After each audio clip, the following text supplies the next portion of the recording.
Hello everyone and welcome back. I am Jay from JAAD Productions, and this video we are going through Crusade Betrayal's Libre Astartes. This is going to be a review of the Libre Astartes. I'm not reviewing the core rules of Crusade Betrayal. I have already gone over the core rules of the Long War. As I mentioned in a different video, there are lots of differences between the two, but they are built on the same principles and the same system. I will bring up and remind you guys of many of them as we proceed through the Libre Astartes here, the core book for those playing the Space Marines. This is just the core units, much like in Horus Heresy 2.0 and 1.0. This is a collection of all the things that are generic to all of the Space Marine legions. I will be drawing some comparisons, where I remember comparisons from the other editions, but largely we're going to be going through this and looking at it together and seeing what Crusade Betrayal has to offer. Now, I'm going to draw out something very quickly and say that, once again, I do not have any involvement with Crusade Betrayal. I do have some involvement with the Long War. I play Long War, and I've played a lot of Crusade Betrayal so far. I've played about 3.5 games. Got to finish that 4th game. And I've played as a couple of different factions now, and played against a couple of different factions. Not just Space Marines, and not just Space Marine Legions, but actual other factions. So I've got some idea of how this game realistically plays from the perspective of someone who's been playing Warhammer since 4th edition. And I gotta say, if you really like old school Warhammer, then this is the version of the game for you. Now, let's get on with it as we go straight on through. So, obviously the first thing we see here is the Imperial Legiones Astartes. Now, this is basically selecting a Legion keyword for your force, and then after that you select your allegiance, which is either loyalist or traitor. So, different terminology compared to Long War. But you have all your 18 Space Marine Legions, so there you go. Now, some of you might be asking, what about Black Shields and Broken Legions? As I mentioned in a previous video, Crusade Betrayal is not finished yet. It is currently underway in terms of work. Only a small selection of the legions are done, but they are getting there. And we will be looking at them individually in time as they come out.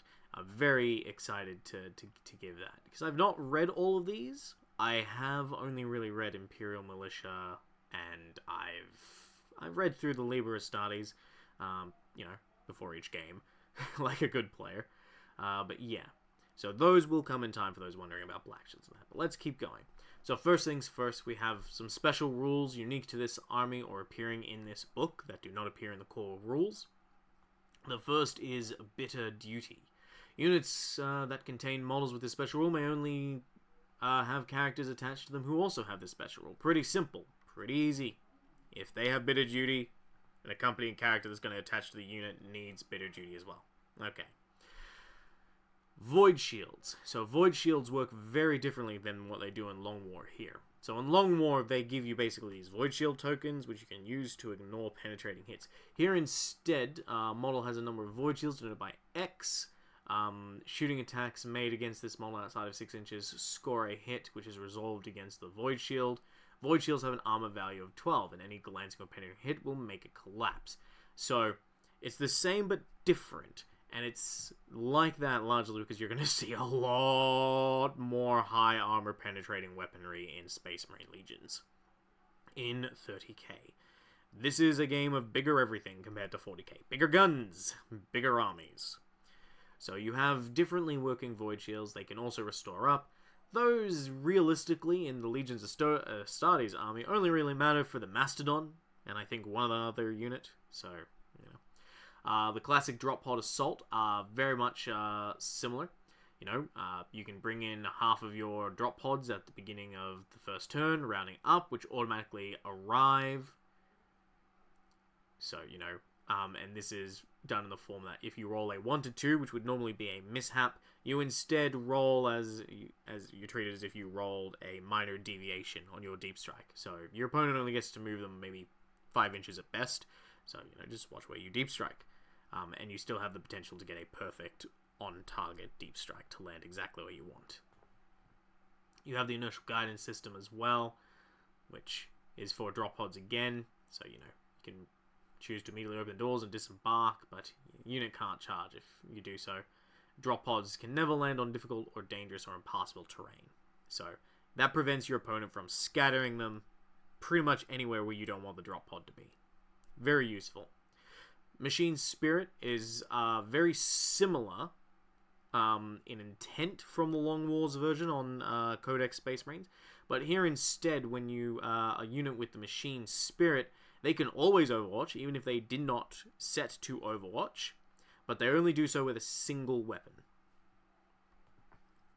The Assault Drop, if a unit that started embarked on this model chooses to disembark the same turn, this transport arrives via deep strike or outflank, it may declare a charge in the same turn. So there is that. There's you can't deep strike and declare charges like you can in Long War, and that's definitely for a balance reason, trust me. So, War Gear. So, obviously, you see the usual things. The Space Marines have Carapace Armor for Scouts, Power Armor, Artificer Armor. You have the 3 different Terminator Armors. Now, at the time of this, Saturnine, which has been announced for 3.0, which I'm sure everyone is excited for, even though it makes no goddamn sense to exist and is redundant armor. Yay, new models. Buy the shiny keys. Anyway, I'm sure Saturnine will be added soon. You have the 3 marks of Terminator Armor, which each do something different. So, obviously, you have Tartarus Armor being the most mobile. I've used Tartarus Armor the most, mostly because I really enjoy being mobile. It gives you the 2-up, 5-up that you're used to. Relentless, so you can move and fire heavy weapons and still charge, as well as rapid fire weapons. It gives you Sprint 1, so you're actually a little bit better on getting across the board. You get that 1 extra inch to your advanced moves, and you get that 1 extra inch to your charge rolls. Very important if you're planning to make those Terminators get in the charge. Very useful, especially if you're like me and your Spartan always immobilizes itself on turn 1.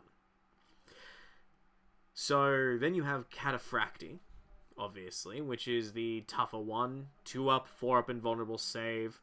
You have the Relentless, you have Reinforced. So Reinforced cannot go to ground. Tartarus can't go to ground either, by the way. They're bulky. But so they have Reinforced, which gives them some rerolls of 1s against good old blast weapons, I think, and spray weapons. I'll have to double check that. And Slow and Purposeful. So they're that bit tougher.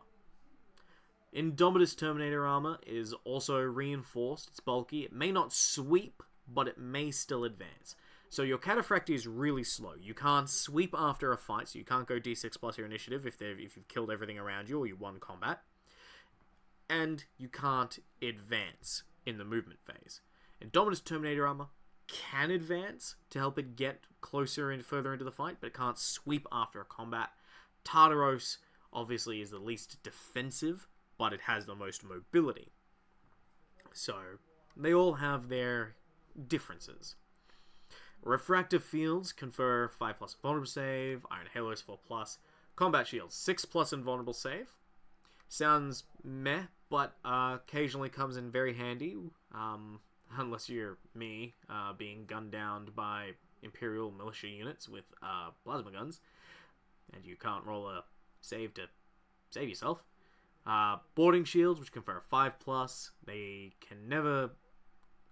units with them can never gain the +1 attack for wielding a pistol or extra melee weapon.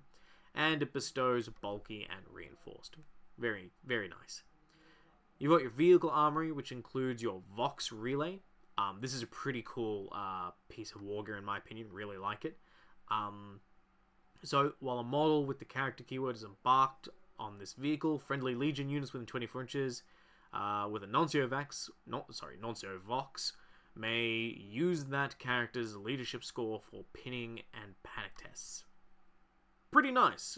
Pretty nice, actually, especially if you happen to be hiding your, Legion Praetor currently in a vehicle at that specific time.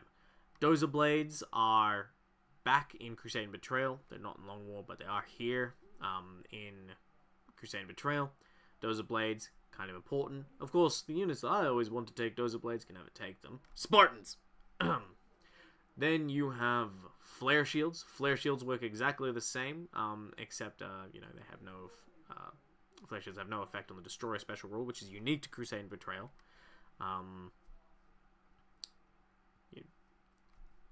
Then you have the helical targeting array. Yep, this is what you're used to on your Deradeo Dreadnoughts. Does your usual things. You activate it, gives you Skyfire, except you become kind of immobile, and you get the Intercept special rule, and you can make better use of the Interceptor reaction. Pretty nice. You have the Ramjet diffraction grid for people who run the one model that has that, which I can't even remember what it is. Searchlights, which, you know, usual thing, but you can turn them on and off. You can decide if your searchlights are on, which is pretty nice. And when they're on, give you night vision special rule. Always useful to have if you end up in night fighting. Smoke launchers give you access to the smoke reaction.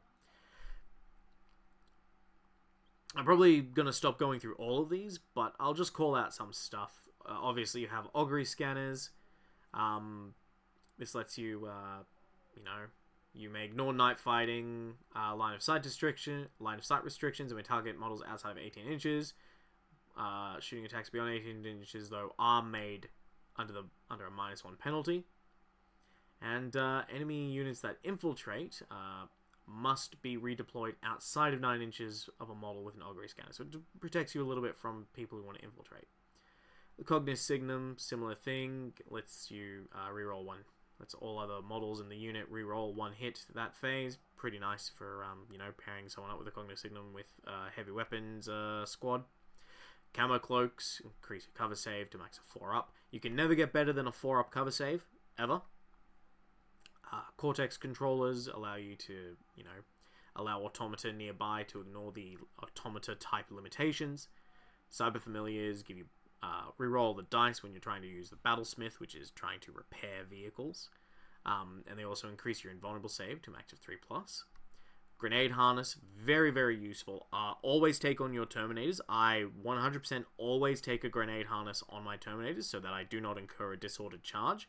For its cost on any Terminator unit, having a Sergeant with it and making sure that they're alive is really important.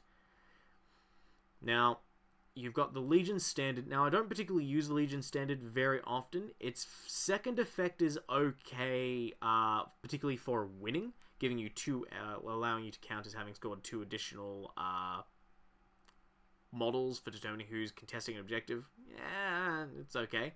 The 12-inch reroll for panic and rally tests is very useful, especially if you did not bring a Vexilla. The Legion Vexilla. So this thing is 10 points on most units.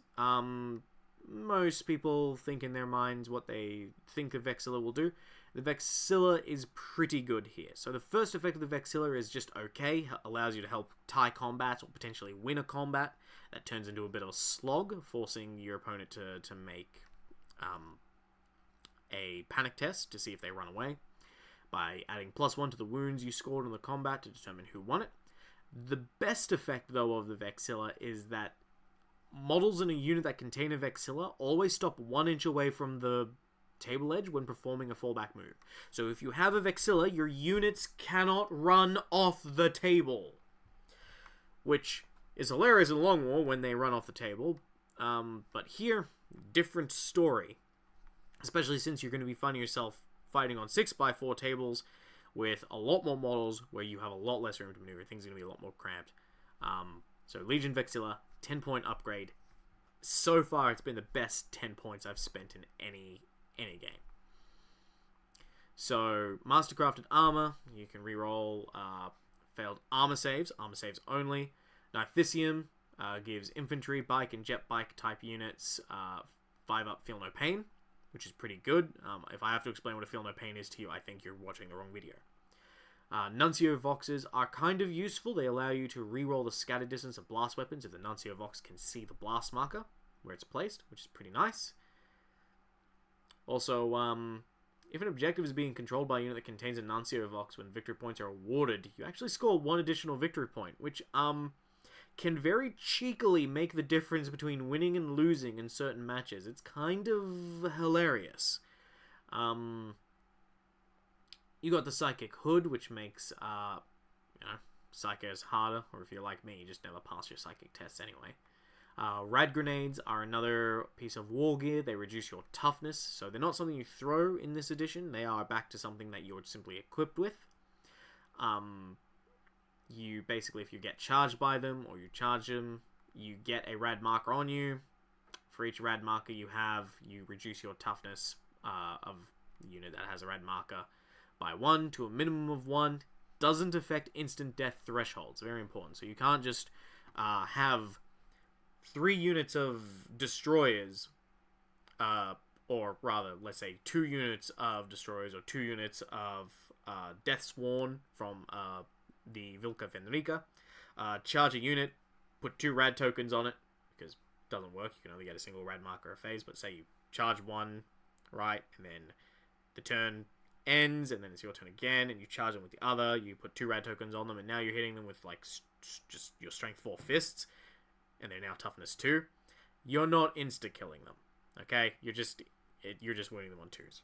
So, it's very strong, but it's really contained only to destroy units and destroy your equivalent units. Shroud bombs, which are pretty nice, they'll let you shroud. Suspensor webs. This is a classic 30k piece of war gear, which basically the suspensor webs are like a piece of war gear that sits on the Space Marine's armor and just helps suspend like the heavy weapon, making it easier to move and fire with them.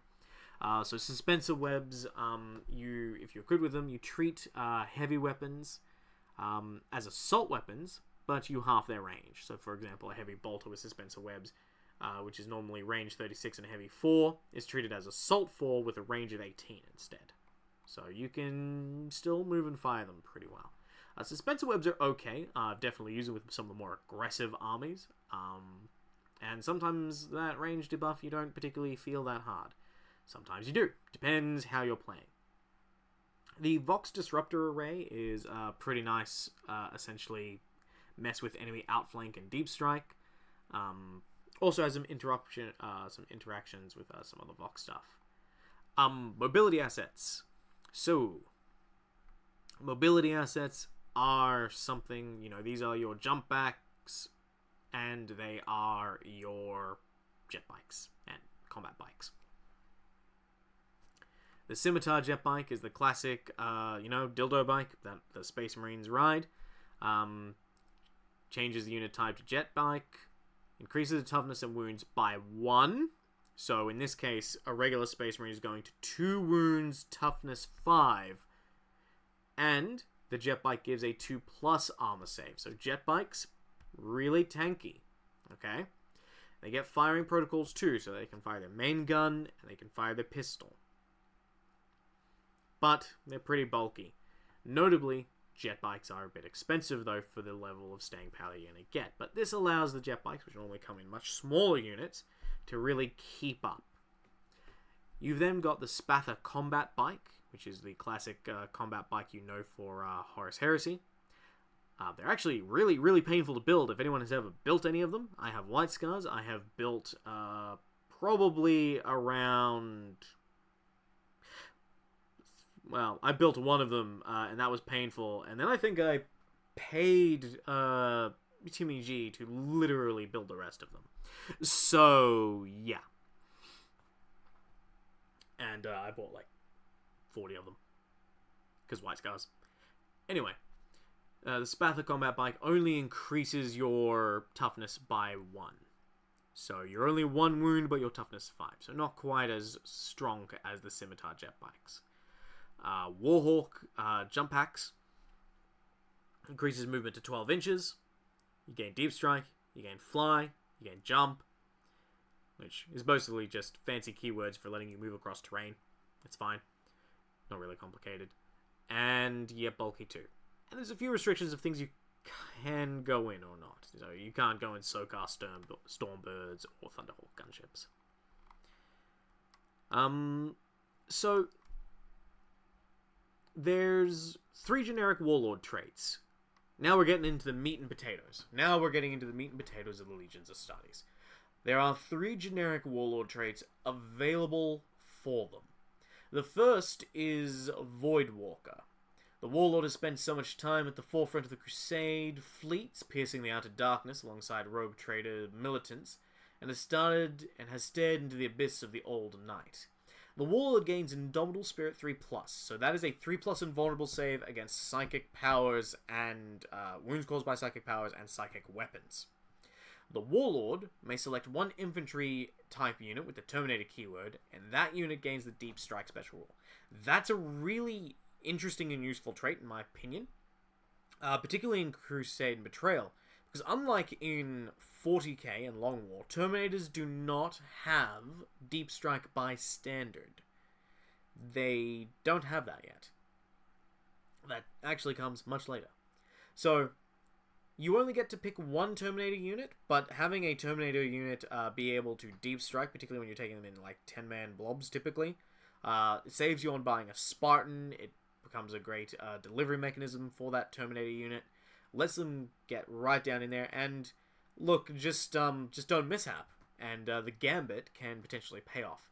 The Indomitable Spirit protection is only so-so. I mean, many of the psychic powers are much stronger, and I haven't particularly talked about psychic powers yet in Crusade Betrayal. They work very differently, or a little bit differently, I should say, compared to the Long War, and a little bit differently, mostly very differently from most other psychic powers seen in other games. They're very, very simple, realistically. But we'll cover them when we come to the Librarian. So, then you have a Stoic Defender. The Warlord and any unit he is attached to gain the pinning special rule on all shooting attacks. Forcing pinning tests is very nice. Pinning is very good. Pinning, if you pin an enemy unit, their movement characteristic is halved, they have -1 to hit, and any reactions they have are cancelled, and they can't set any reactions while they're pinned. So, very useful just as an all-purpose general trait. Not the strongest of things, but still relatively cool. It's, I've got to say, I think it's probably the most generic one of these three generic Warlord traits. It's definitely Stoic Defender is what you would pick if you don't particularly have a plan to use the Terminators, and if you're not particularly a fan of Logistics Master. Logistics Master is a little interesting. So when mustering your army, a Warlord with this trait gains access to one additional slot chosen from the following: Fast Attack, Flyer, Heavy Support. In addition, at the start of the game, all combi weapons with the Ammo X special rule increase the X by 1. I don't typically use this because I'm not a fan of combi weapons, but some people are. Combi weapons offer incredible versatility to a lot of units, particularly Terminators, and Seekers, and Veterans. So, and they can be incredibly useful for getting more out of your units. The first primary benefit of this, though, increases your ability to take slots. Now, ignore these force organization charts that you're seeing on on here, right? So, these force organization charts are actually optional to use for Space Marines. You do not have to use them. So, there's the Onslaught chart and the Castellan Force chart.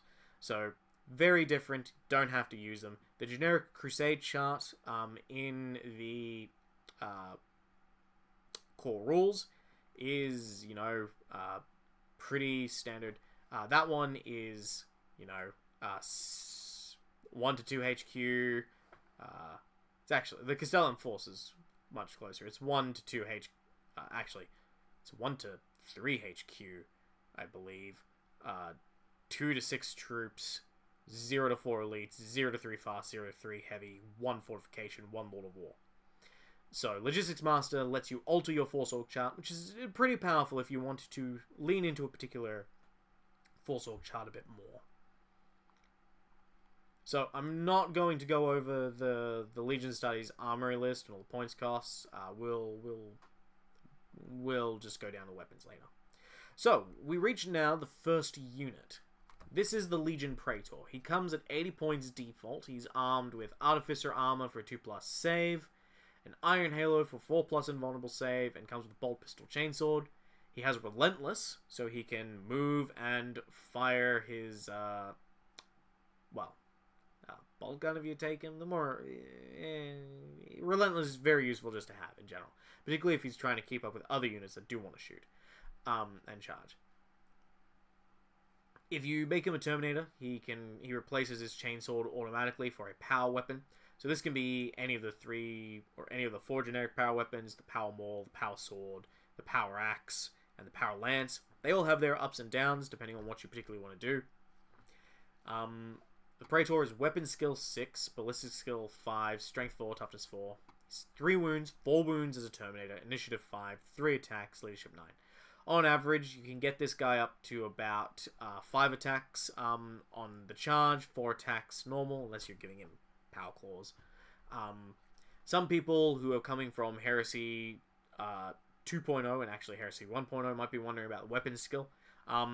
So, Crusade Betrayal uses the same weapon skill chart as the Long War. And so the Long War weapon chart will sound very familiar for people who have played 2.0, but it's learned from the mistakes of that and is a little bit more balanced. Because here's how it works.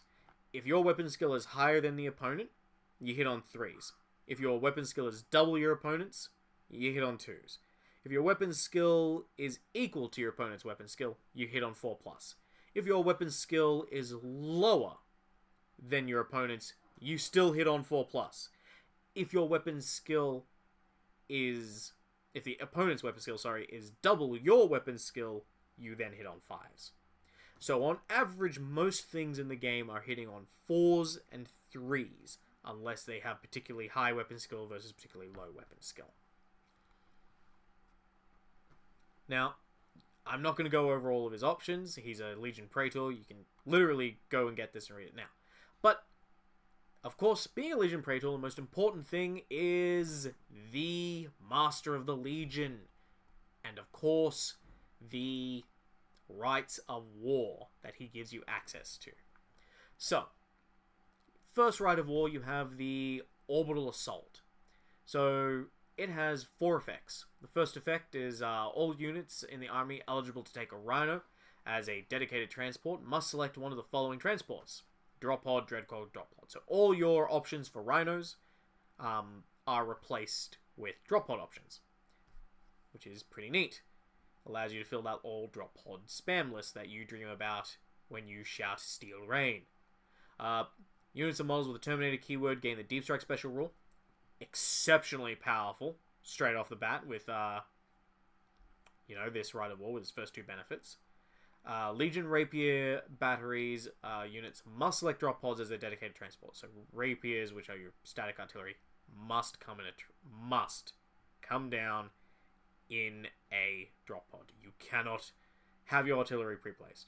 Dreadnoughts, exact same thing, but Dreadnought drop pods, which are drop pods, but bigger if anyone owns any. The limitations, though. You can't take any fortifications. Units without the Deep Strike special rule or that cannot begin the game embarked on a transport with Deep Strike may not be chosen as part of your army.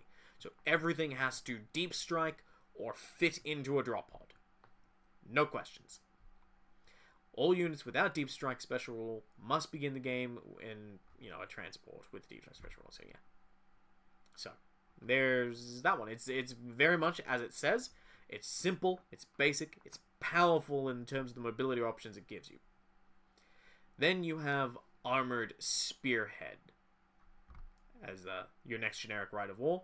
So all units in your army eligible to take a Rhino as a dedicated transport may also select a Land Raider. So this is some heavy escalation here. You can immediately just take all your guys in like a armored column of Land Raiders, which is pretty fun. Predators may be taken as non-compulsory troop slots, so they can't be your 2 mandatory troops, but you can take Predator squadrons in your other 4 troop squadrons. So you have to have something that's compulsory, and then you can have a bunch of Predators. Really good for just getting more Predators out. And of course, each squadron contains 3 Predators maximum, so you can get a lot of Predators. Sicarian squadrons may be taken as an elite slot. Also very useful, shifting those around. This is, if you haven't inferred, this is the, hey, let's bring a tank army Rite of War. So a Predator squadron or a Sicarian squadron consisting of a single model, so if you only bring one in a squadron, can be upgraded to a tank officer for 20 points. The tank officer gets a 5+ invulnerable save, goes to ballista skill 5, and may be chosen as a non-compulsory HQ slot, in case you just want to save on slots. And if the tank officer is destroyed, then you may deploy a single model which has a profile of a Legion Centurion that represents the tank officer bailing out. So that's pretty funny. Otherwise, all infantry units must begin the game embarked in a vehicle. You can't take fortifications, and it may not be selected for an allied detachment. So, key thing here, especially if you're used to Long War, Rites of Wars can actually be taken in Crusade Betrayal for allied detachments. Not the case in Long War. So, very much closer to Horus Heresy 1.0 there. So, then you have the Angel's Wrath. So, this is the one of, hey, let's use jump troops and aircraft. So all models with the fly keyword gain hit and run, if they do not already have it. So particularly useful, says that's going to go on your destroyers with jump packs and your assault marine units. Any unit in an army eligible to take a Rhino may instead take a Storm Eagle gunship as a dedicated transport, because obviously, you know, the idea is air cav. Aircraft with the fighter keyword may be taken as fast attack slots. Aircraft with the gunship keyword may be taken as heavy support slots. So this primarily serves to put your Xiphons in fast attack and your your gunships into heavy support. I'm trying to think of the Storm Eagle gunship and the Storm... they're all weather birds, anyway. Then you have Pride of the Legion. Yes, good old Pride of the Legion. Renowned, everyone who's played Horus Heresy before should know what the Pride of the Legion is. Pride of the Legion, you have here your veteran squads become troops. Elite slots that consist entirely of models with the Terminator keyword become troops and gain the support squad special rule. So support squad means that they cannot be your compulsory troops, but they still become troops if they consist entirely of Terminators. You can get your Terminators and troops, it's just you can't field an army only of Terminators. You do have to have veterans. The Legion Command Squad may take a Land Raider or Land Raider Explorator as a dedicated transport. Okay, that's fine. The limitations is that you must take the veterans as your compulsory slots. Yep. Should all Terminators in this unit, should all Terminator units in this force be destroyed, your enemy scores an additional secondary objective victory point. So don't lose if you're going to invest on bringing the ridiculously strong and tanky all-veteran Terminator list. You better win. Otherwise, yeah, you've handed a points to your opponent. Which is a fair thing for, you know, considering it's going to take them so much effort to overcome your invulnerable saves and your high armor a lot of the time. Can't take this as an allied detachment, and you may not take allies. So there's no pairing this off with like a bunch of Solar Auxilia or Imperial Armor Militia or Mechanicum. If you're Pride of the Legion, you are the Pride of the Legion. You are the elite cadre of the veterans of your chosen legion. Then you have the Recon Company. So, Recon squads and Scout squads lose the support squad special rule, so they can be taken as compulsory troops. They're troops normally, but they're not compulsory troops. Seeker squads become troops and gain the support squad rule, so now you can take them as troops, but not your mandatory two. Legion Praetors, Legion Centurions, Command Squads, and Veteran Squads, and Apothecaries may take Camo Cloaks and Shroud Bombs for 5 points per model. I haven't made use of this one yet, but when Raven Guard are released for Crusade Betrayal, you better believe I'll be trying this one out with a bunch of veterans with Camo Cloaks, rocking all the weapons. The limitations is that all units taken as heavy support choice must start the game in reserves. You must include one Legion Centurion upgraded to be a Vigilator. Hey, that's no problem. I love the Vigilator. Vigilator's great. You may not take any units with the Dreadnought keyword as part of this army. That one's a little sad to me, especially since I would love to play some Raven Guard with Dreadnought support, but we'll figure it out. So, then we go to the Legion Centurion. So these are your basic lieutenants. They're actually pretty strong. They're much stronger than the regular Space Marine lieutenant from 40k. Their weapon skill 5, their ballistic skill 5, so they're hitting on 2s with their shooting attacks.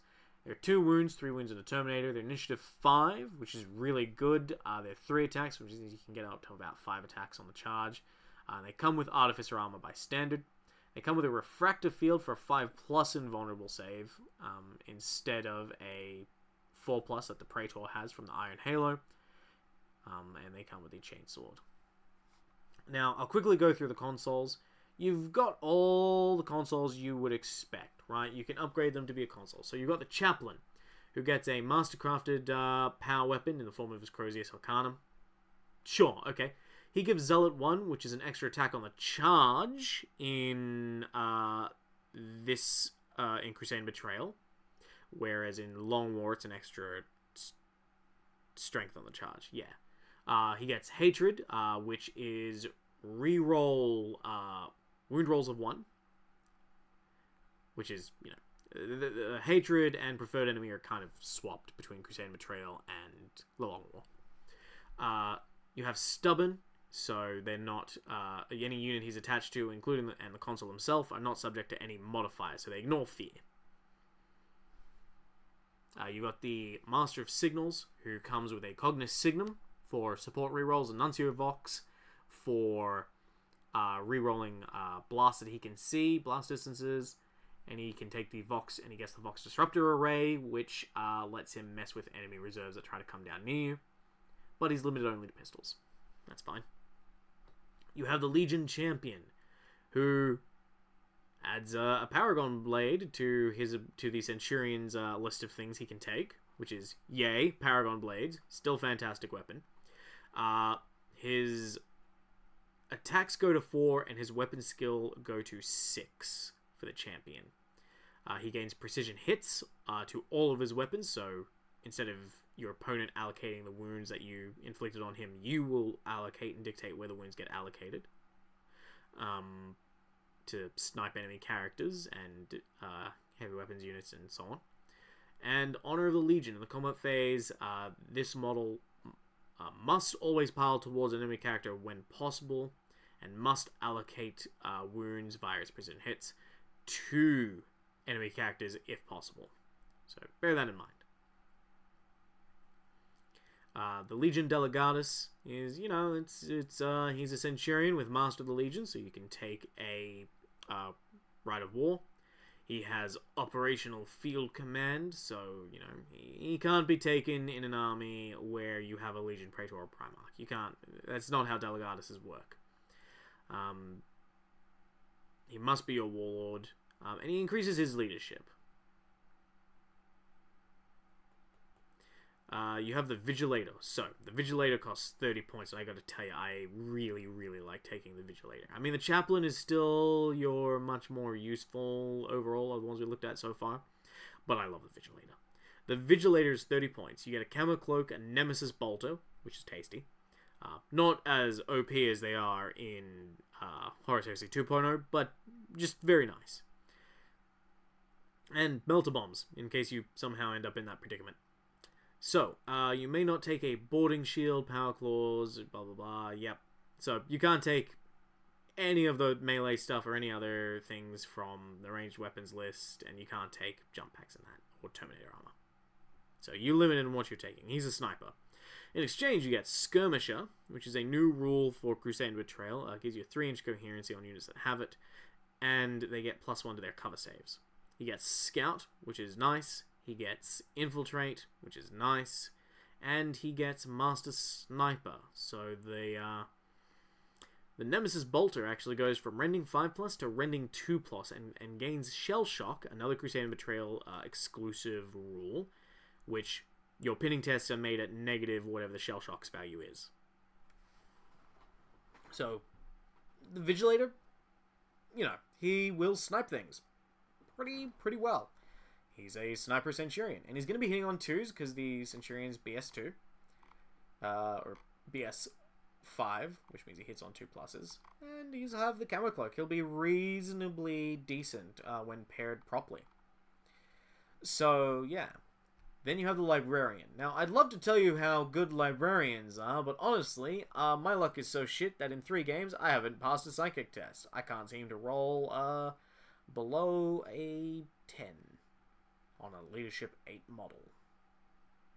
Yep. In theory, they look great, actually. So you got 20 points to get Psyker. You can bring them up to Psyker 2.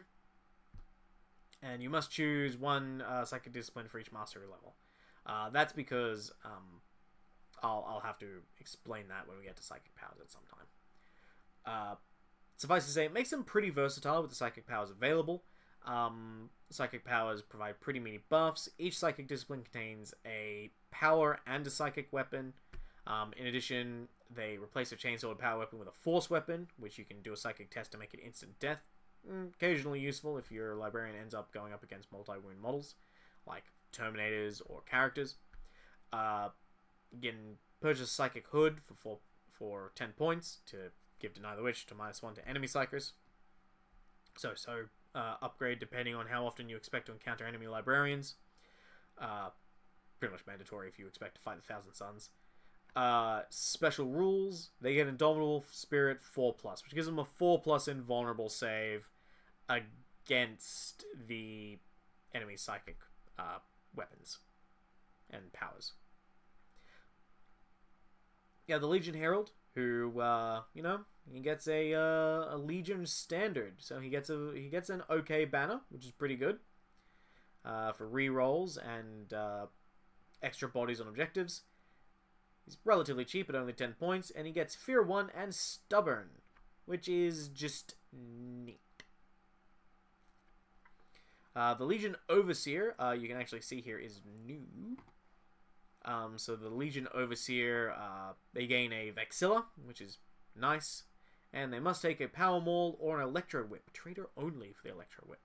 The benefit of them is that they may select 1 Legion Solar Auxiliary Rifle section or 1 Legion Militia Infantry Squad without taking up an additional force organization chart. So the Overseer allows you to bring blobs of regular humans, which is nice. Because there's actually some fun things you can do with that. You can bring in hordes of disposable infantry, particularly if you're traders. That can be really fun and fluffy and narrative.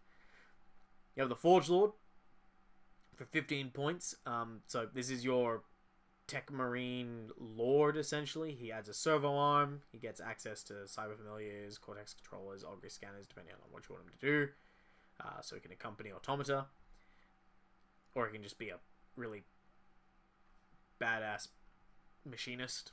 Really, you're taking this guy if you're taking, Automata. Legion Castellax. He's got Battlesmith 4+. On a 4+, he can repair vehicles. He's got Machine Master. If this model purchases a Cortex controller, then you may include units with the Legion Thalax cohort or the Legion Castellax Battle Automata. See the appendix. We'll get there. Primus Medicae adds an Arthesium, replaces his bolt pistol with a needle pistol, which is kind of interesting. And he gets Sacred Trust. So while this model is attached to a unit, if that unit should be destroyed, and this model's still on the table, roll a d6, and on a 5+, you gain a victory point. Just a cute, neat little thing in case the Primaris Medicae is the last guy standing, which often he will be unless someone sniped him. The Siegebreaker is definitely fun, but a little pricey at 30 points, similar to the Vigilator. They're essentially the reverse Vigilator. Instead of snipe, it's here's a hammer. So, they come with a non-zero Vox. You get 3 Phosphex bombs, which are really good. He allows units in your army to take Phosphex weapons, which is absolutely devastating. And the Art of Destruction. So, you can actually select a nearby unit in your shooting phase to gain the Tank Hunters special rule. Tank Hunters allows you to roll twice on the vehicle damage chart when a unit is rolling for its glancing or penetrating roll to determine what damage, and to take the result you want. So, very useful for doing damage to vehicles.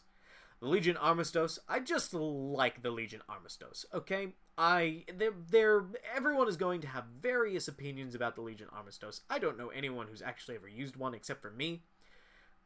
But then again, the pool of people I can convince to play Horus Heresy is limited, and the people I can convince to play Crusade Betrayal is growing. Still yet to see a Legion Armistice. They are a Centurion that can take a heavy weapon. I don't know what... I mean, they're reinforced as well, but, you know, and they have a Cognoscignum for buffing other shooting units that they're attached to. But, hey, it's a Space Marine character that can actually carry a heavy weapon to make use of that good ballistic skill. So I'll take one. Why not? You have the Moritat, 20 points. You add Rad Grenades, he gets a second pistol. He can't take scimitars or jet bikes. Or, sorry, he can't take jet bikes or regular bikes, and may not take Terminator armor. He gets Scout, Counterattack, Bitter Duty, Chain Fire. Now, Chain Fire is interesting. So, a model can Chain Fire, changing all pistol-type weapons it has to Pistol 5, with the following conditions. The model and any attached unit may not charge in the charge phase. This cannot be used as, and additionally, this cannot be used as part of any reaction. So you can't Overwatch with Chain Fire. And that's ridiculously cool. Because Chain Fire, for example, you give, let's say you're running a Moritat. Let's say you want to give him, a Plasma Pistol. Okay? With Chain Fire, in exchange for not being able to charge, you now have a 5-shot Plasma Pistol. And if you are running a Moritat with 2 Plasma Pistols, instead of 2 shots, 1 from each Plasma Pistol each shooting phase, it's now 10 shots. That is really good. The Moritat is a fun damage spiker. They're really cool. I need one of them for my Raven Guard army or one for my White Scars army. They are a really cool unit now. Their Chain Fire is particularly nice. And this is really good because, you know, you can pair it up with different weapons. I think we have around here, somewhere behind me in my studio for playing Warhammer, is a Iron Hands 30k Moritat who has 2 grab pistols. That guy makes vehicles who get too close really not enjoy life. It's quite fun. Also really good against Dreadnoughts. Love the Moritat. So, then you got the Legion Command Squad. So this is a Weapon Skill 5, 2 Wound Veteran Command Squad with 2 attacks, Leadership 8. They all come with Artificer Armor. They can all go up to the good old Terminator Armor of your choice.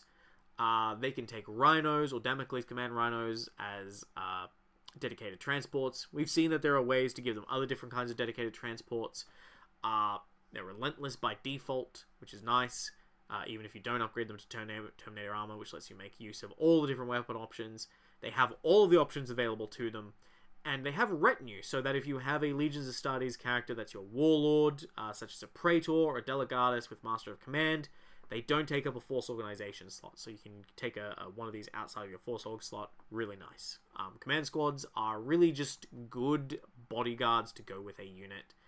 They start with 3, one of which is a Standard Bearer, and then 2 regular guys, you know, and you never say no to Legion Command Squad, especially considering they start at only 60 points for that. I bet that is a bit pricey considering that there are only 3 of them a unit. You're basically paying 10 points a wound there. But they're not going to die quickly if you increase them and if you run them in a vehicle, and you can do a bunch of nice things with them. You got the Damocles Command Rhino. The Damocles Command Rhino, it's a Rhino. I'm not gonna pay too much attention to it. I'm yet to use it, but it's got smoke launchers, searchlights, Command Vox Relay, the Nuncio Vox, pintle-mounted linked bolter, Astartes crew weapons. It's a support squad, so it cannot be taken as a compulsory HQ. It cannot be taken as a compulsory HQ. Noticeably though, the Legion Command Squad is not a support squad. You may actually take this as a compulsory HQ unit. You wouldn't want to, but you can. The Damocles comes with a geolocator beacon. This is basically just used to help you out with reserves. It's okay for 60 points. It's not my first pick, but I think it'd be really useful in certain lists, particularly something Raven Guard themed, or something just going for like a mass deep strike. Not the Rite of War that is the Orbital Assault, but one of the different Orbital Assaults, like probably pair it with the Recon. Oh no, I can't take it in the Recon Company. I'd figure something out. I'll have to play around with that. But yes, interesting thing there. I've not really particularly used it. It's not the most outstanding thing to me. But it's an option. Then we go into the elites. So something you're going to notice with Crusade Betrayal, instead of going HQ troops, it goes elites then troops. Bear that in mind. Now, you then have the Veteran Squad. There's 70 points for 5 of them. So, about the same cost of a tactical squad in the Long War, which is about to tell you something about how cheap your troops are. So, they're okay. They're weapon skill 4, ballistic skill 4. Their main differences is they're still 1 wound apiece. The Veteran Sergeant's 2 wounds. Notably, they're 2 attacks apiece. And their leadership 8. Their biggest difference with them comes in their war gear. They can take way more war gear, particularly in terms of melee weapons and ranged weapons. So there's that. They can take rhinos, termites, legion drop pods. And they have veteran tactics. So before you begin the game, you must select one of the following special rules for the squad to gain, which is really neat. You can give them stubborn, so that they aren't affected by fear. Haha, eat your heart out, Night Lords. Or if you're Night Lords, haha, eat your heart out everyone else, because now we're not going to run away. Which is terrifying. A brave Night Lord. Think of the possibilities. Furious Charge for +1 strength on the charge. Pretty good if you're building the melee unit. Outflank is pretty much my favorite one. I really enjoy outflanking with special weapon wielding veteran squads with just a bunch of combi weapons, which I said earlier I'm not the biggest fan of, but this is the only unit I particularly like to bring them on, other than Seekers. Even then, with the Seekers I prefer other options. But Outflank is pretty much my favorite because it gets them in nice places. I just really like Outflank. Tank Hunters is okay. I mean, they're not the greatest tank hunting unit that you'll be able to field, but Tank Hunter can be incredibly useful, especially if you're taking these guys in like a Legion drop pod with melters and combi melters. You bring them down into melter range, you disembark, you melt a vehicle, and with Tank Hunter combined with the melter guns, you're rolling at if you're in melter range, you're rolling what is that strength? They're strength 8 in Crusade Betrayal. They're armor bane 2, so they get +2 to that. They're melters, so they actually get to re-roll, I think. So yeah, they're going to be destroying stuff, and with Tank Hunters, they're going to be They're going to be rolling twice for each penetrating or glancing hit they get through for the vehicle damage table, where you can pick the highest. So, really good way of just that's a really devastating combo there. And all of those actually really work in terms of that. The Furious Charge and Outflank really work well if you're building a melee list as well, or if you're building a tank hunting veteran tactical squad. But they're veteran tacticals. You kind of know what to expect. Destroyer squads. So Destroyer squads are your essentially 2 bolt pistol wielding guys with chainswords. They come in 5-man units. They're 2 attacks each. They're basically the same stats as the Legion. The Legion veterans. The difference is that they have bitter duty, so they can't be joined by characters. And they have counterattack, so even if they're charged, they count as getting the same counters if they get the bonus attack from getting a charge off. So that's nice. It's just a nice little thing. Means that you can kind of throw them in there, and even if you fail to charge and they get countercharged, you're still going to get some bonus attacks to try and win the day. They have lots of different options. Notably, the Warhawk jump packs, I think, is probably a no-brainer with this unit, but I think ground-based destroyer squads, if you gear them up right and give them, either a Land Raider or a Rhino, might be pretty good. I'm a bit hit and miss on the Termites, to be honest, but the Termites is pretty good, depending on the Legion you're in my opinion. I'd recommend a Termite for Iron Warriors. Everyone else, Rhino or Land Raider if you're running a Foot Slugger. But for 3 points a piece, if you have the points to spare and you really like destroyers, then yeah. Obviously, the big thing with these guys is they can take 2 Hand Flamers or 2 Volkite Serpentas. The Volkite Serpentas are really nice. I think it's a no-brainer to take the Volkite Serpentas over the 2 Bolt Pistols, just because your AP wasn't mattering anyway, unless you were shooting Militia. So you may as well just go for the sheer number of shots. But 2 Hand Flamers? Flamers are actually really good in the Long War, for anyone who's played it, and they are equally terrifying in this, in Crusade Betrayal. So, yeah, Flamers, two Hand Flamers, the reason it's 10 points. Hand Flamers are really good. Flamers in general are just really good. They're really good at piling on the auto wounds. Up to 3 destroyers can take stuff from the squad gear list, so that's going to be your Vexillas, your Nuncia Voxes, your Banners, that kind of thing. The Sergeant can take stuff. I think the really important thing is that for every 5, you can get Plasma Pistols, Disintegrators, Rad Missiles, and Suspender Web is a classic one that I'm a fan of, or the Toxiferin Flamer, in case you feel like being cute. Destroyer Sergeant can take up to 3 Phosphex bombs, 10 points each. So long as he lives to deliver those Phosphex bombs, he will make his points back. For 80 points, this unit's going to rack up pretty quickly if you start investing into it, especially when it's only a 5-man unit. But they very much have a specialist role that's pretty cool, in my opinion. You got a Terminator squad. These are Legion Terminators. I have fielded these in every single game of Crusade Betrayal I've played, and they are Legion Terminators. They do exactly what you think Terminators should do, and they do it well, because they're Terminators. Like, do I need to say anything about... I'm not going any further. They're Terminators.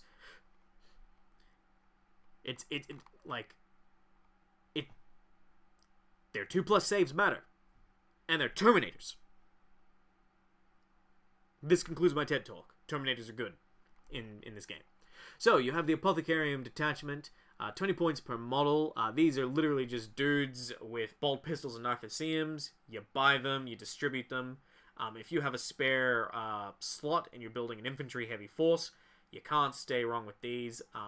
And you can, basically, you dole them out to individual units, and they, unlike independent characters, they become part of that unit forever.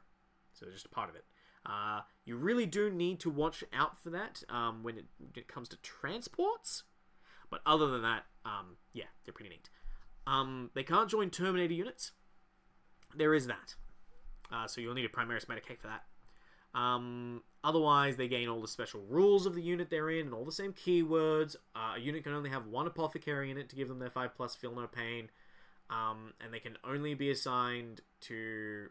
Apothecaries with Warhawk jump packs can only be assigned to units that have, Warhawk jump packs, essentially. So there is that. Same with bikes. Otherwise, they have some options. Yeah. You can take a needle pistol for 5 points, which is pretty fun. I would never do that, but you can do it. Tech Marine Covenant is the exact same thing. They have Battlesmith 5+. So... That is a major thing. Battlesmith 5+ is, it's a pretty weak version. It's a roll on a 5+. You successfully heal a vehicle. Okay, yeah, sure. They come with power axes, servo arms. Again, you can distribute them. They're okay. They have much more gun options. I think, honestly, for 30 points, while they do less for your infantry, I think they're actually a much better unit to take generally over the Apothecaries, but the Apothecaries in large... Both will get value out of these, depending on how you field them. Typically, though, I just like the Tech Marine Covenant more. I just like the options that the Tech Marine has. He can take actual guns, so he can contribute. Whereas the other guy is purely just there to patch you up and try and make your infantry last longer. You have the Castroferum Dreadnought Talon. So this is your box Naught. They're 95 points, which is okay.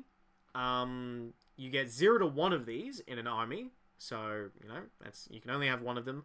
But they can have up to 3 Castroferums in a unit, and they all operate independently after deployment. They have all the usual options you might suspect, although they do have one particular thing. They have ferromantic reactors, which means they explode when they are slain. This is likely the reason why I have not taken them at this point. But then again, why take... You're playing 30k, you're playing Crusade Betrayal. This is the unit you want. The Contemptor Dreadnought Talon. So the Contemptor Dreadnought Talon is pretty nice. It's 130 points per model. You can never go wrong with these things. They have a huge number of options. They have the Atomatic Reactor. Their Weapon Skill and Ballistic Skill 5, which is so good. There's 0 to 2 per detachment, which is really nice. You can take them in those units of 3s with a 2 up and 5 up.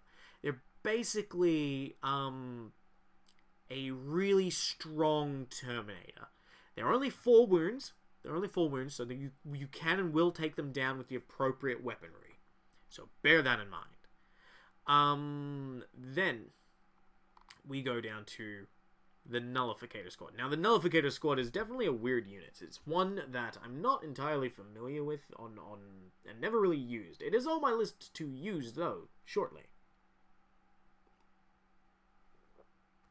So, they're standard Legion Terminators, essentially. They come with Cataphracti by default, and they come with Aether Shock Mauls, which are a Strength +2, so they're hitting at Strength 6, AP3 Melee Deflagrate.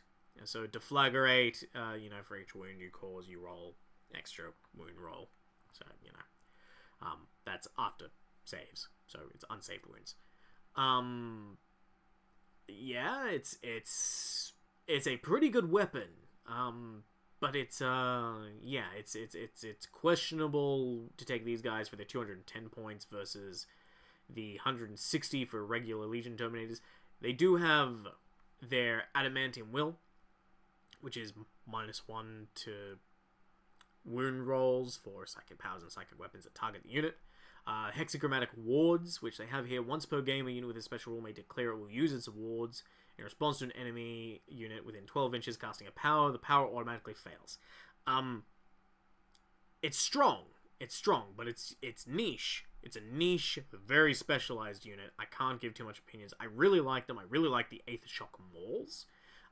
Even without the Hexachromatic Wards, this unit probably would absolutely wreck regular Legion Tacticals and most things with a 3+ save. They're going to struggle, though, going into other 2+ save elite units against other legions, in my opinion. They can take the Toxiferan Flamer, which I do love. Disintegrators, I'm less in love with. They can take Power Fists, and I think you probably would take a couple of Power Fists in every unit, just, because you will eventually run into something with high save, or want to run these into vehicles to do some damage. I'd probably never bother with a Thunderhammer on the Sergeant, to be honest. But Grenade Harness is an auto take. You've got the Rapier Battery. So the Rapier Battery is regular Marines. They start off with, the Heavy Bolter Array for lots of the Darker. They've got the different things. You can take the Quad Launcher, the Graviton Gun, the Las Cannon Array. They're slow and purposeful, so they can't advance and they can't sweep, but they're relentless, so you can technically shoot and charge with them, which is pretty neat, if you ever require to do that. They're 3 wounds, because it's a gun team, and they're T5, because the gun's shield. And if you have a Siegebreaker console, you can take the almighty Phosphex shells for 20 points each. That's an investment. That is a very pricey investment. Brings these things up to, you got to take the Quad Launcher, so 50, 60, 70, 80 points. 80 points a model if you want to run them like that. That's going to add up quickly, but you know, it might still be worth taking a battery of 3 if you particularly want to use that. I might try that for my next game, actually. Now that I think about it, I really want to try some destroyer combos working with rapier batteries. So, then we reach troops. And I'm gonna breeze through this section really quickly. So you have troops who have tactical squad. They're 100 points. They come with bolt pistol, bolter, chainsword, and the sergeant. They're stock standard tactical squad, right?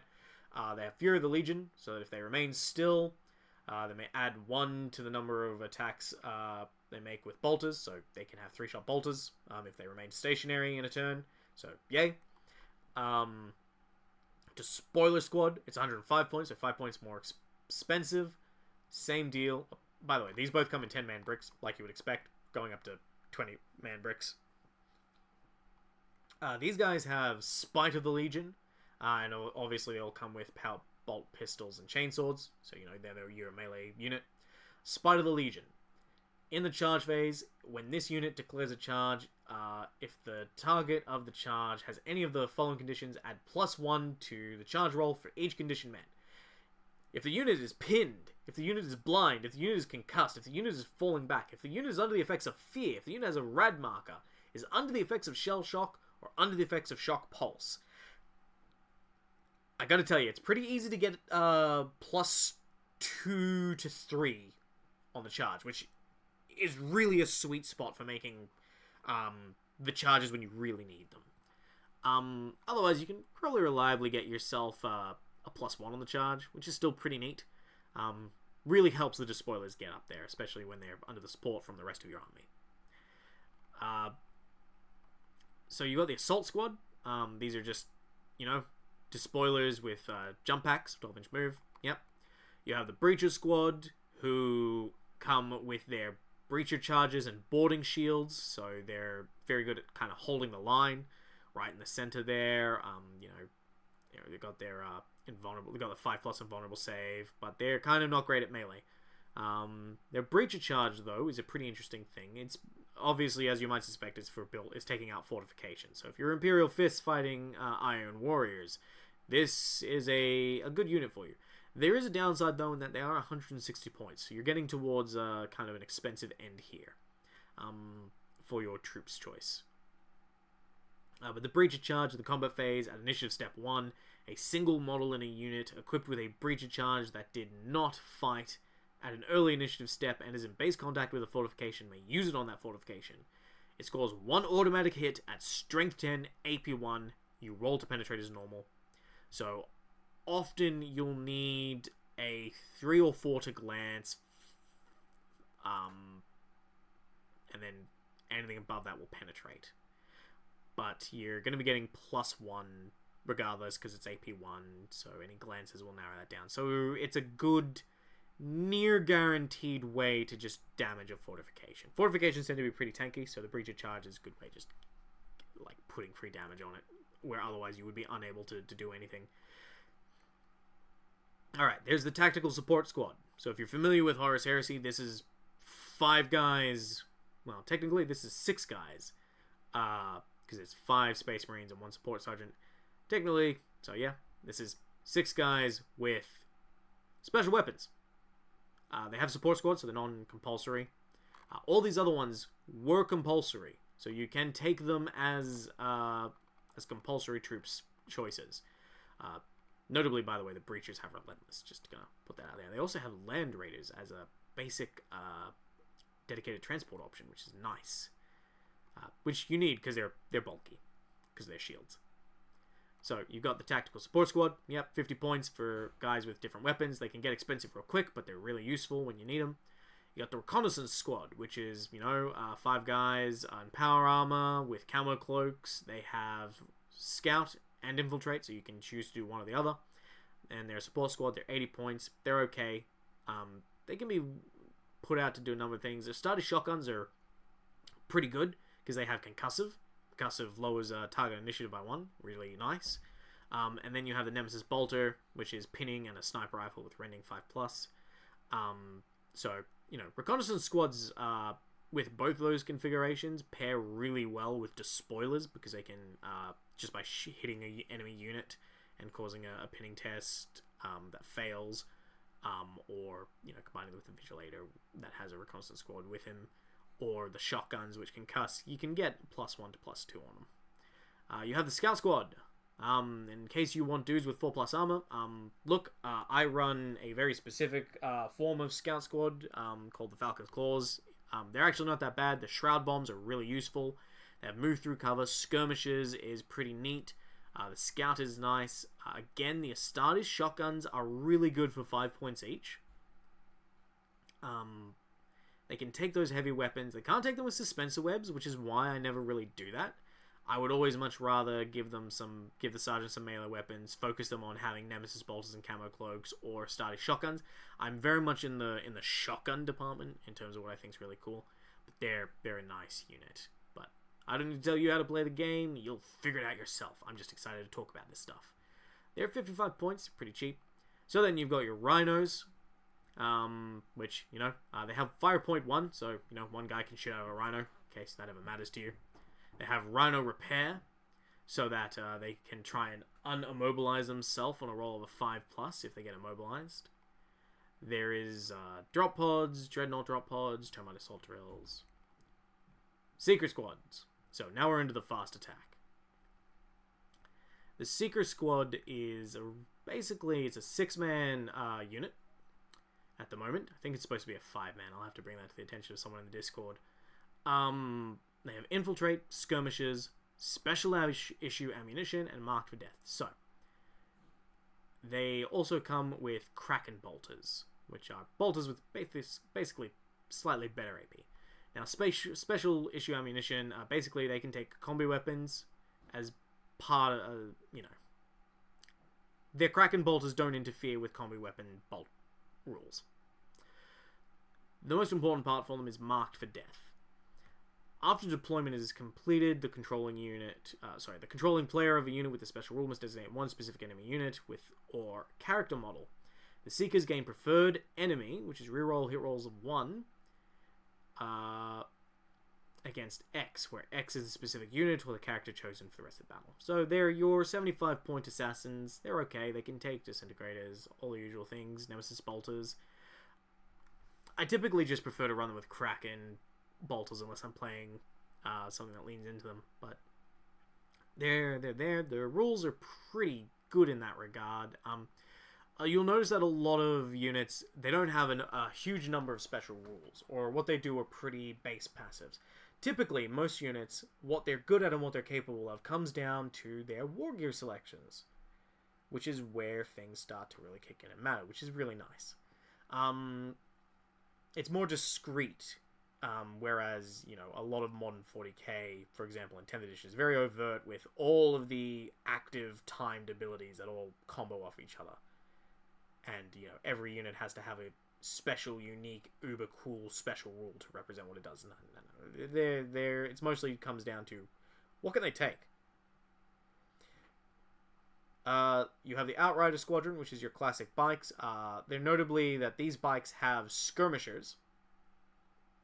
They're toughness 5 because of their Spatha combat bikes. They come with linked bolters. They have all the usual options for that. Hit and Run, which lets them make an initiative test at initiative step 0 to pull out of combat, which will end a combat effectively if they're the only unit in it, which is pretty nice. You have Scout, and you have Evade. And you have Skirmishes, which is pretty nice. Skirmishes and Evade kind of combo really nicely. Evade, though, sacrifices. They'll hit on -1 ballistic skill if you choose to evade as a reaction. Or, yeah.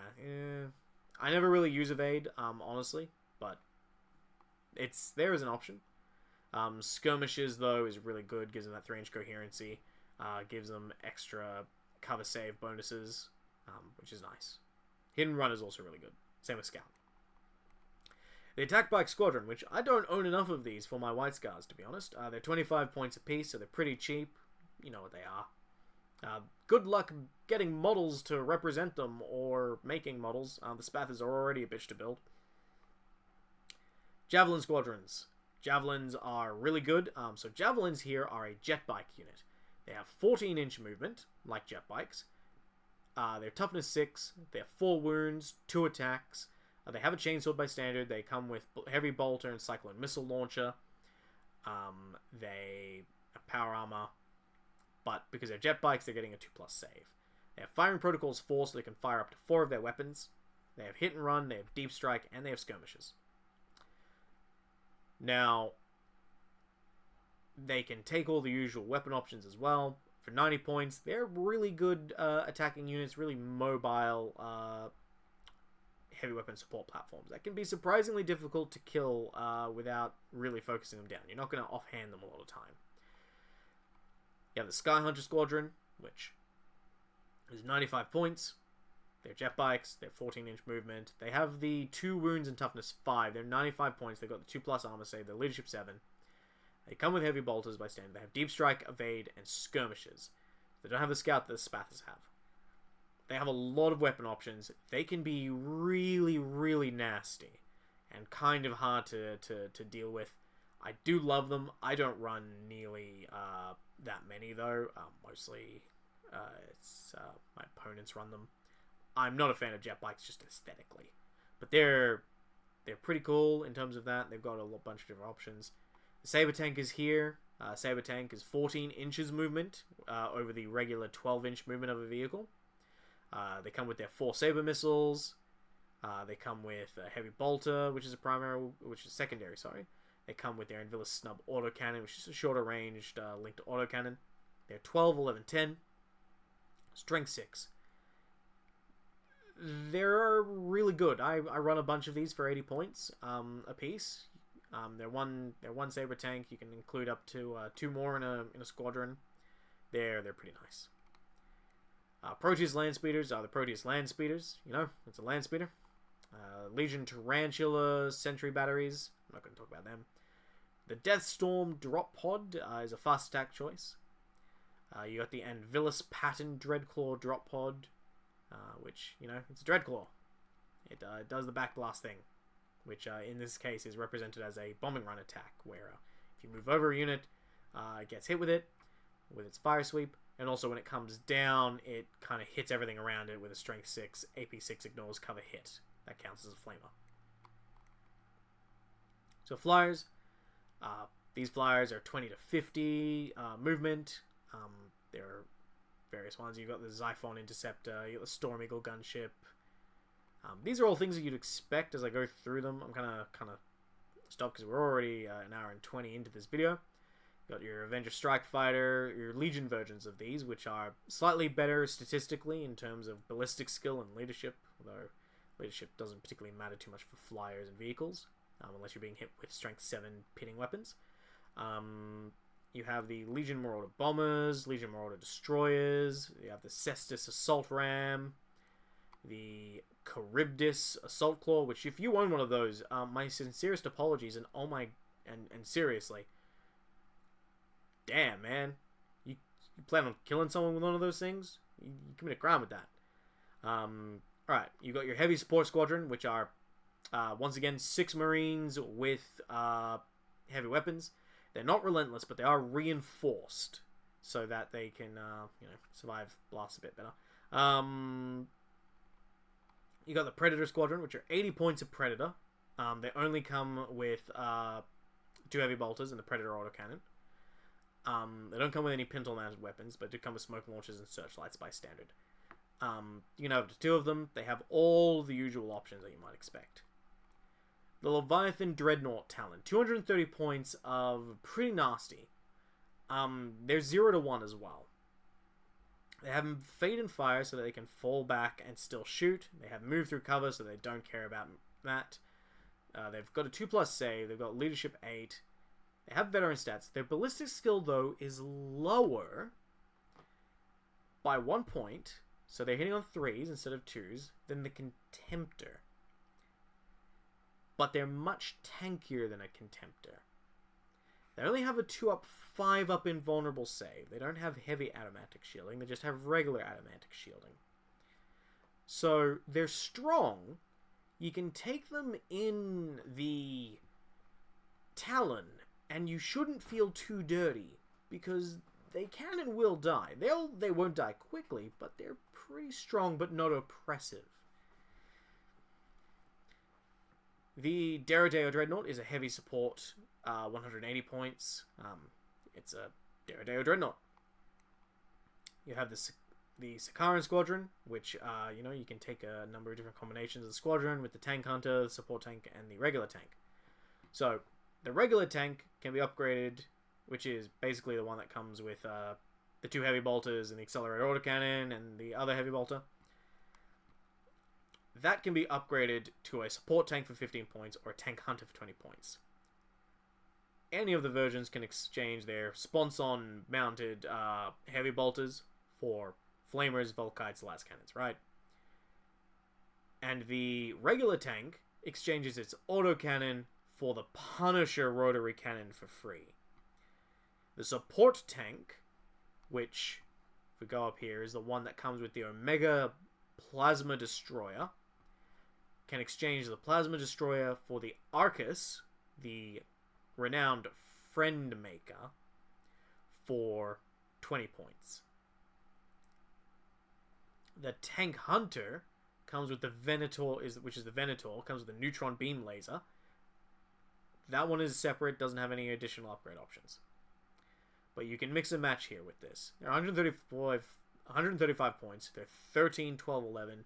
They're leadership 8. They're only 2 attacks. So don't be charging these guys into people to try and kill them with their crew weapons. These are definitely scoot and shoot, right? You have the Land Raider, which is your classic AV-14. You've got 3 different variants of this. The Explorator, the Achilles. The Achilles is the one with the quad mortar and the 2 linked multi-melters. Pretty good siege unit. You got the regular Land Raiders. And you have the Explorator, which has the Explorator Augury Web. So the Explorator Augury Web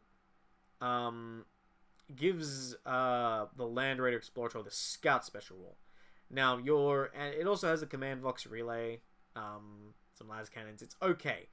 It's pretty good for getting you guys up there quickly. The only problem with it, from my personal play experience, is that, of course, taking those things halves its transport capacity. As you can see there, the Explorator only has 8 versus 12, and 170 points, they're pretty affordable. And you could take multiple without feeling any sort of dirt or cheese, but I am very much I like infantry, and I really like to get my Terminators into the fray. There's a number of things you can do to get around that, but they do come with that downside. But they have some really cool abilities, especially when you combine them with that Command Vox. The Explorator can be used to get things up with a quick delivery system, but also like hide it away, so it can serve as a nice kind of command tank with that Command Vox relay. But it's still a Land Raider with AV-14, so it's not going to go anywhere. It is the superior Damocles, but without the geolocator. You have the Legion Artillery Squadron, which includes Basilisks, Medusas, and regular Whirlwinds. You have the Legion Minotaur, in case your artillery gun needs to be bigger. You have Vindicators, in case you like Vindicators, which are 13, 13, 10, pretty nice siege units. You have the Whirlwind Scorpius, which is a slightly less friendly version of the Sicarian, or the Sicaran. You have the Legion Malcadors. You have Legion Malcador Destroyer Squadrons, which contains the Valdors, which is the one with the Neutron Laser Destroyer, or the Infernus, which contains, well, the Infernus Flame Cannon. This one, the Infernus tank does have an interesting rule for its Prometheum carriage. It is a weak point, so fun enough, it can be targeted separately. And has an armor value of 12 all around. If you penetrate this thing, and then you roll a damage result of 7, the Prometheum within catches and explodes. And it has the explosion has a range of 6 times X, where X is the ammo value remaining in the Inferno Flame Cannon's weapon. So, it can be a really, really big explosion.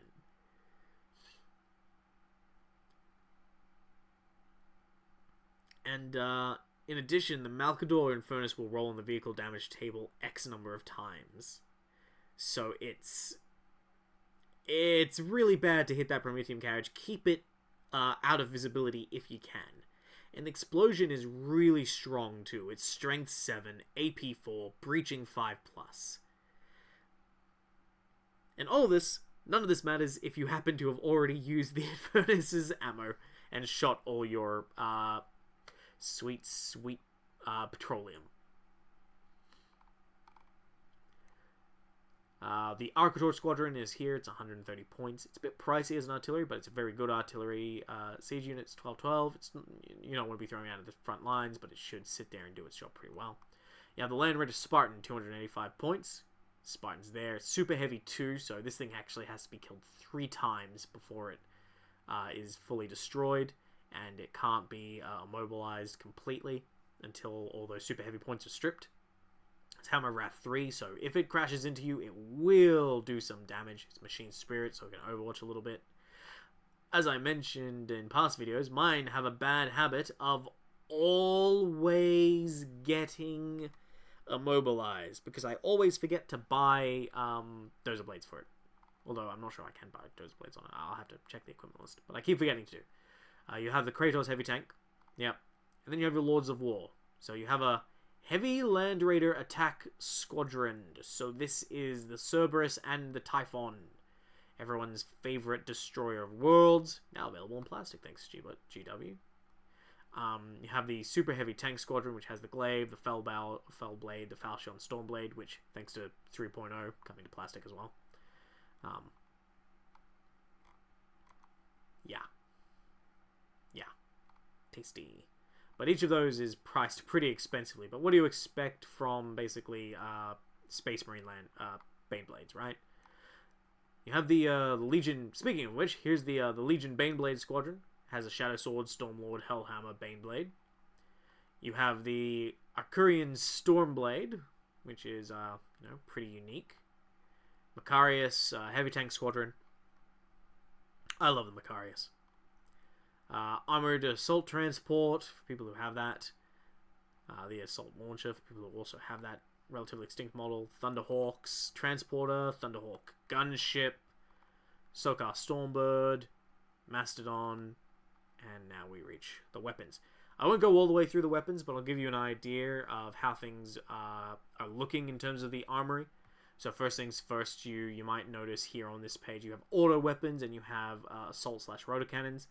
So you have the Carrier's Assault Cannon, which is heavy 6, breaching 6+. So breaching is unique to Crusade Betrayal compared to Long War. It works much like it does in Heresy 2.0. You resolve it as AP2, but it has no effect on vehicles. There's no effect on vehicles. Pinning. Strength 6, AP4, 24 inches. Auto cannons are just as fantastic here as they are in Long War, being that sweet heavy 3 with rending 5+.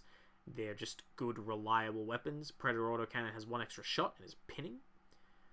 Reaper autocannons are heavy 3, linked to breaching 5, and they're breaching instead of rending. So the weaker they are, the more they're just breaching, which makes them less effective against vehicles. Rending against vehicles adds 2 to their strength for determining if you beat their AV. So kinetic weapons, the battle cannon, for example, is actually a large blast. It's also pinning.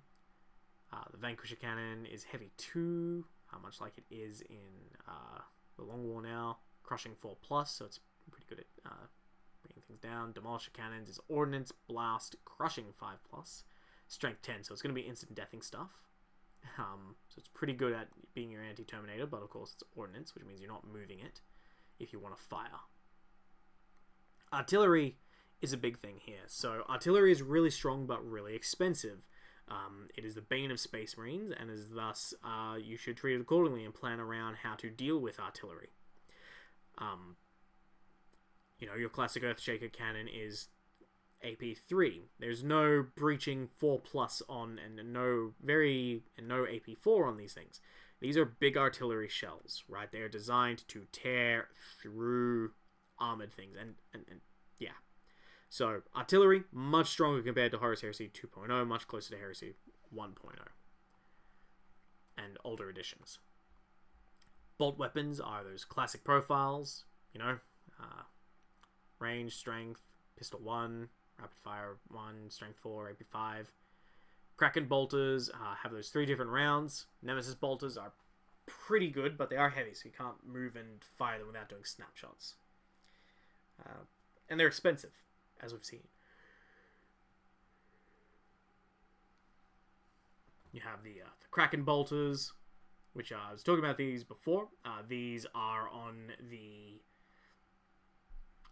Seekers. You have the Kraken rounds, which are strength 4, AP 4. The Tempest rounds, which are assault 3, strength 3, AP 6, so that your horde clears. The Scorpion rounds, which are your strength 5, AP 5, assault 1, breaching 4+, for trying to plink other marines. And they all have various ranges.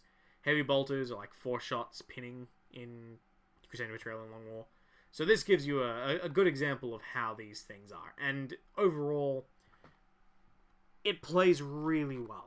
Having done multiple games now of Crusade Betrayal, it has been the Horus Heresy experience I have wanted. It is closer to that first Horus Heresy edition, with bits of Horus Heresy 2.0. It's a bit streamlined. It's using the Long War's base rules, which are essentially just those same editions, but simplified.